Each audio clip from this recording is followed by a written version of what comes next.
it's Gabby. Welcome back. Today is Wednesday, and that means another Top 5 Wednesday. Top 5 Wednesday was created by Lenny from Goodreads Lenny. I'll post the link to her channel down below, along with the link to the Goodreads page, so you should check both of those out. Today's topic is top 5 books with mental health illnesses. Now, I really like this topic because I was a psychology major, so anything with mental health illnesses and abnormal psychology, that is really a high area of interest for me. So I'm really excited to do this Top 5 Wednesday, and let's get started. Coming in at number 5, I'm going with Mayra from The Unbecoming of Mara Dyer by Michelle Hodkin. Now, if you have not read the first The Unbecoming of Mara Dyer, I recommend you mute until you no longer see the word spoiler across the screen. Now, in the first book, Mara is suffering from a lot of different psychological issues. She's kind of seeing things. At first, she thinks she's going crazy, but she's not really sure. It's not until you start the second book that she really goes through a psychological decline, and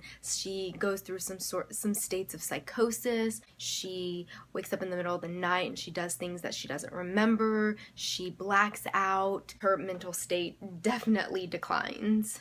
Coming in at number 4, I'm going with Fangirl by Rainbow Rowell. In this book, the main character, Kath, her dad is suffering from depression, and I really like this book because I thought it was so relatable, and it's one of those contemporary YA fiction books that can actually happen, and so it's refreshing to read a book that is realistic and relatable. So Kath and her twin sister Ren, they leave the house and they leave for college, and they end up leaving their dad home alone, and he goes through depression. I really like that you see more of the dad in this book. Kath and her dad are really close, and you definitely see the impact that her dad's mental illness has on Kath. Coming in at number 3, I am going with Katniss Everdeen from Mockingjay by Suzanne Collins. Now, if you have not read, I recommend you mute until you no longer see the word spoiler across the screen, because this will definitely spoil. So Katniss is suffering from severe post-traumatic stress disorder.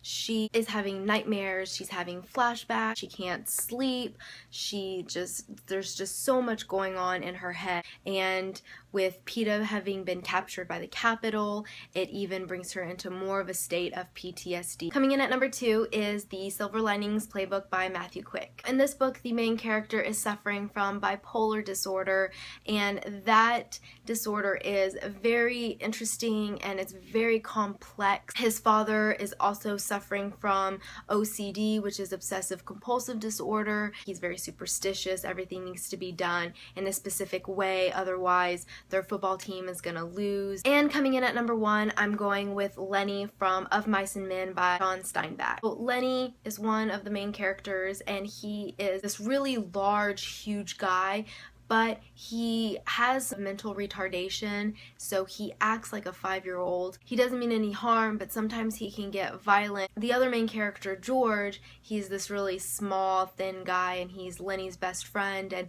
it really shows the power of friendship in this book. If you have not read this book, I highly recommend it. It's really amazing. Well, that is it for my top 5 books on mental health. Please comment down below. I'd love to hear some of your recommendations. Thank you for watching my video, and as always, subscribe if you liked it. I will see you soon with another one. Bye!